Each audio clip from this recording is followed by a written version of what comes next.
I want to read a couple more things from Howard's article. Yes.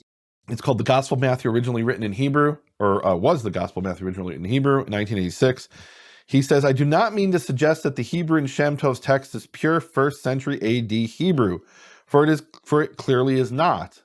And we'll see an example later, or very soon, I think, of that, where it has the Greek word or the Latin word Christos. I mean, obviously, that's not Hebrew 1st century. The 1st century text must be linguistically excavated, so to speak. Shem Tov's Matthew is written in biblical Hebrew with a healthy mixture of Mishnaic Hebrew and later rabbinic vocabulary and idiom. It also reflects changes by medieval Jewish scribes who, among other things, attempted to make it read more like the Greek. Yeah. In other words, as the scribes copied it, they said, wait a minute, verse 17 is missing. And some scribes supplied verse 17, right? Meaning there's some Hebrew Matthew manuscripts that have verse 17 because they said that's missing. Well, according to Howard, it's missing because it wasn't originally in that version. Yeah. Moreover, the primitive layer of Shem Tov's Matthew, Howard says, is written in an unpolished style and is filled with ungrammatical constructions and Aramaicized forms and idioms. Meaning Aramaic was a predominant language in the 1st century, and even the Jews who spoke Hebrew, it was heavily colored by Aramaic. An analogy would be Tejanos, that is, people of Spanish descent in Texas who speak Spanish. It's heavily, I'm not expert in Spanish, but I'm told their Spanish is not the Spanish they speak in Mexico.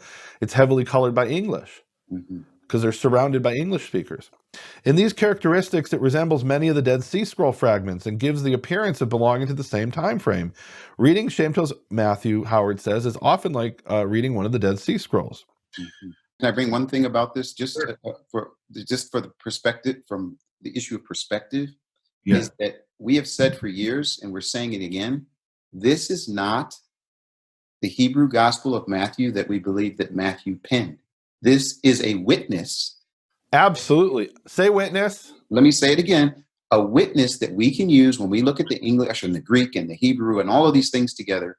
We can come to what we call, it smells like, there's a taste of the original Hebrew. There's some folks that get frustrated because they say, I can't find this word. It's not in the Tanakh. That's because that particular word, whether it was the Mishnaic Hebrew or, in fact, maybe even some Yiddish a little bit every once in a while. Yiddish. I'm not aware of any Yiddish. A couple examples of things that just they're not biblical Hebrew is the point. I don't think there's any Yiddish in Shem Tov's Hebrew. Aramaic. I'm sorry, Aramaic.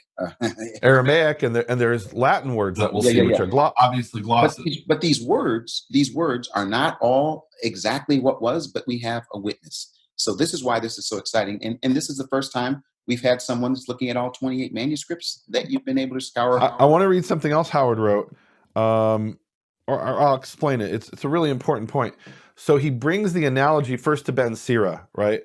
And what that means is we know Ben Sira was written around 200 BC, or we believe now, right, that it was true that it was translated from Hebrew.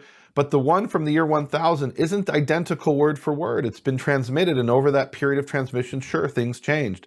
It's a witness to the original Hebrew that sometimes gets behind some of the problems in the Greek and gives us a better understanding than we'd have from the Greek alone. But you have no choice with studying Ben Sira. The Greek is still the primary text. There's whole sections where the Greek doesn't, there is no Hebrew text. There's only Greek. That's what's exciting. Now, that's with Ben Sira. So another analogy that Howard, and this is really important because people will say, Nehemia, you're saying that the Matthew is a translation from the Hebrew. Well, yes and no, not exactly.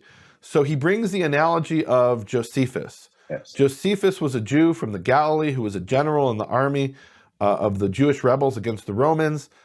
He was captured by the Romans and then remained a prisoner of the Romans for the rest of his life. And he wrote a book called The Jewish War. You could tell just from the name, he wrote it from the Roman perspective, because from the Jewish perspective, it was the Roman War. So he wrote this book called The Jewish War, and in the introduction, he makes the statement that he has written this in Hebrew. Now, some people say when he says Hebrew, he means Aramaic. That seems rather unlikely to me. And then later, here, let me read it to you because it's that important. Because here we have, so it's Jewish War. It's the first section. He says, whereas the war which the Jews made with the Romans has been the greatest of all those, not only, so basically saying this is the biggest war of his period. This wasn't some minor skirmish for the Romans. It was a major war.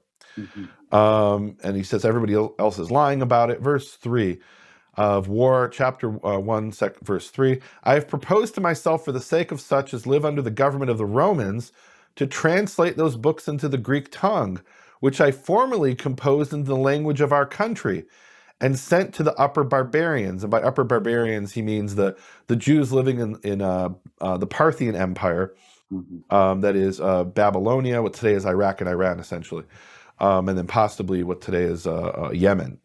Mm-hmm. I, Joseph, the son of Matthias, by birth a Hebrew, a priest also, and one who was first fought against the Romans myself, and was forced to be present at what was done afterwards, and the author of this work. So he's telling you, he first wrote it in Hebrew, or he says the language of our country, and then for those who don't know Hebrew, he translated it into Greek. Mm-hmm. Now, if you look at the Greek, I'm not a Greek expert to the degree where I can say this, but Greek experts say this, that the Greek sure has a flavor of Hebrew, but it also flows pretty well. It's pretty good in Greek. And what Howard argues and others have said is that it wasn't that he took it and translated it word for word. He essentially rewrote it in Greek. Mm-hmm. And they describe this as a first recension, the Hebrew recension, and the Greek recension. And Howard argued that Shem Tov's Hebrew Matthew was simply the Hebrew recension, of which the Greek recension was written by Matthew as well. Mm-hmm. Are you with me on that? That's a 100%. key point. So we're not saying, oh, well, let's throw away the Greek. It's just a later Greek translation. We're not saying that at all. Nehemia, Yes. we can't throw away the Greek. They made me take hours and hours and What was your hours Greek course and called? hours. First one was suicide Greek. Then I had to take exegesis.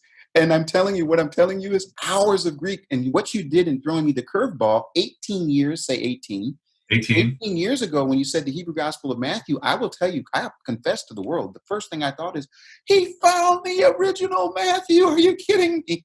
And over time, I learned that we have a witness. But I'll tell you something, this witness is filled with pearls.